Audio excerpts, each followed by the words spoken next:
What's going on, guys? Well, back with another review of one I'm sure you've seen before. It's been around for a minute now. Not as easy to find and not as relevant as I guess I assumed it would be because of a little bit different of the lock system, even though it's kind of still the same, but a little bit different. Spyderco Sage 6. Same specs as the Sage 5, a little over 7 inches long, spare point. They're G10 scales with, it's like a carbon fiber overlay, kind of nice looking. Same wire clip, medium to deep carry. Is reversible. This one's in S30V. Instead of the compression lock, button top liner lock, which they don't really do a whole lot of from what I've seen. I think the Smock is one, and they might have a few others, but it's just not their thing. So I kind of thought this would be a little bit more popular, and it doesn't seem to be. Part of it could be the price. Regular price on Amazon, at least, is almost $190, $188.53 right now. So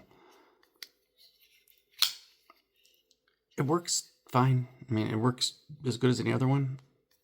Like usual with Spyderco, something I have issues with. Out of the box, the action's just shit. I mean, does the knife need to be drop shut? No, but I mean, I'm pushing the button right now. It's either yank it down over and over again. That's what she said. Or, you're giving it a pretty good yank here to get it to close, which to me feels a little bit dangerous. Drop shut could be dangerous, but at the same time, if you have to, this much wrist action just to get the blade to close, you're going to end up with your finger in the way one of these times. Hopefully just get your nail and not up here or cut off part of your fingertip. Opening, I mean, you got to give a little bit more of a flick than some of the other ones. Back flick, not so much. But yeah, I don't know why it takes so long to break in the knives. I don't know if it's the Loctite they use or it just comes too tight. I mean, I know they always tell you not to disassemble a knife, but in order, I mean, at least with my Para 3, to get it to loosen up a little bit, I had to. I don't know, maybe over time, if you just wait a good month or two, it will naturally break in to where it's easier to open and close, but I don't know, I kind of feel like that's, I don't know, a little bit much. Just like the Sage 5, the ergonomics are awesome. I mean, comfortable here, up here choked up. This might be the most comfortable out of any knife I've felt, even over my Para 3. Just being up here in this finger choil here, I mean, there's,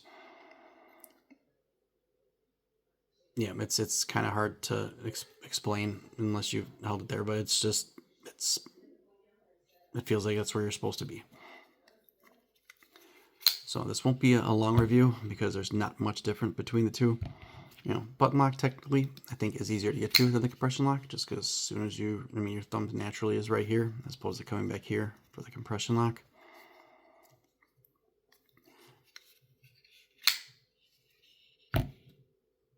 Other than that, I don't know. I guess price wise, I think you can get some Sage 5s, at least on Amazon. And like I said, I just typically do that because some of the knives I pick up I absolutely hate, and I like to be able to return them since I'm not really using them. But you can get some Sage 5s, I think, for a good $30, $40 cheaper than this. So if that's the case, I don't see a reason to pay more just for the button, because the compression lock works great as well. I mean, if they're around the same price, could it be worth it? Sure. Assuming that this action breaks in a little bit, because like I said, once again, pushing the button, all it did was disengage. Literally, like, just no action closing whatsoever. So, do I recommend the knife? Yeah. Is it better than a Sage 5? I guess define better. I'm sure some people actually like the compression lock back here better than the button, so I think it's to each their own. Still a good knife. But yeah, I don't know. Is this the action with all the Spydercos? I've tested a few. I guess now that I'm a little bit more into the knife world than I was when I first started, the action on all their knives out of the box is crap. I mean, I don't want to compare the two because I don't know, it's just not fair to do it in either case. But I mean, you take a Vosteed out of the box. I mean, when I got my Psyop, the first flick, it was just like, holy crap, that's amazing.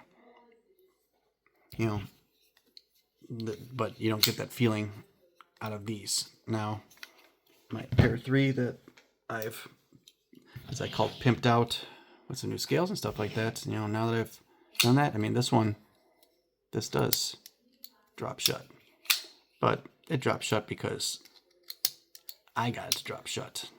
I don't know if it's something that would drop shut otherwise, but that's neither here nor there. Still a good knife. People need a knife for work.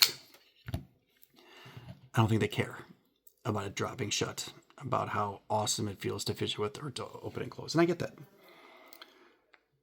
At the same time, I think having to go through some of this trying to get to close with so much force seems like it could be dangerous.